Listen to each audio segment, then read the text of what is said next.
এই যে আগেরকার দিনের জমিদারের কন্যা টকবক সুন্দরী, চললেই চললেন, না চললে পস্তাইলেন, বাই চললে ভাবি খুশি। কত রাখবা? তিনজনে 150 টাকা। তিনজনে 150 টাকা, রাজি থাকলে এক চাবো। আমরা তো বাচ্চি। ধরো ভাই, কোন দিক দিয়ে আমার বড় মনে হয় এটা কও? আমার সব দিক থেকে বড় মনে হয়। শিওর তাহলে 150 টাকা।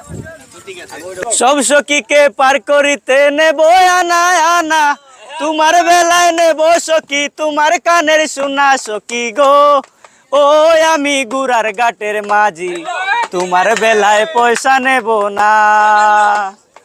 ও সুজন সখী রে, গুড়ার ঘাটের পারা পারে বাড়াবাড়ি নাই, মনের বদল মন দিতে হয়। তাকো সখীর নি তাকো করি কামনা সখী গো। ও আমি গুড়ার ঘাটের মাঝি, তোমার বেলায় পয়সা নেব না। আপনি সাদা পাথর আসলেন, যদি ঘোরাই না চললেন, তবে এটার অনুভূতিটা ভাষা ব্যক্ত করার মতো না। আর এরকম একটি সাদা ঘোড়া থাকলে তো কথাই নেই। যদি আমার কাছে একটু আনিজি লাগছে, 3 বন্ধু সামনে যাচ্ছে, তো আমি চেষ্টা করতেছি একটু ঘোড়া চালানোর। ঠিক আছে, দেখি কি করা যায়, তোমরা সাথে থাকো।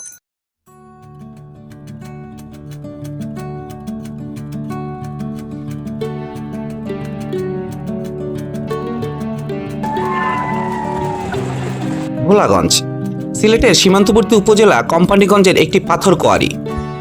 ভোলাগঞ্জ সাদা পাথর নামে এটি পরিচিত। প্রকৃতি প্রেমীদের কাছে বর্তমানে এটি একটি জনপ্রিয় পর্যটন স্থান হয়ে উঠেছে। এক পাশে মেঘালয়ের সবুজ পাহাড়, সেখান থেকে নেমে আসে পাহাড়ি ঝর্ণা, আর অন্য পাশে পাথরের নদী। এই জায়গাটির সৌন্দর্য বহুগুণ বাড়িয়ে দিয়েছে। মেঘালয়ের পাহাড়ি ঝর্ণাগুলো থেকে যে নদীর উৎপত্তি হয়ে ভোলাগঞ্জের উপর দিয়ে বয়ে গেছে, তার নামে ধোলাই নদ। পাহাড় থেকে ঝর্ণার পানির স্রোতে এই নদী বেয়ে নেমে আসে সাদা সাদা পাথর। ধলাই নদের উৎসমুখের এই জায়গাটির নাম ভোলাগঞ্জ জিরো পয়েন্ট।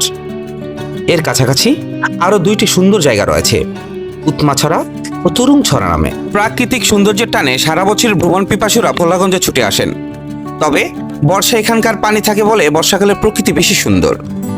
তখন মেঘালয়ের পাহাড়, সেখান থেকে নেমে আসা ঝর্ণা, পাথরের নদী সব মিলিয়ে প্রকৃতির এক মোহনীয় রূপের সৃষ্টি হয়। তাই এক কথায় বলা যায়, জুলাই থেকে নভেম্বর পর্যন্ত ভোলাগঞ্জ ভ্রমণের ভালো সময়।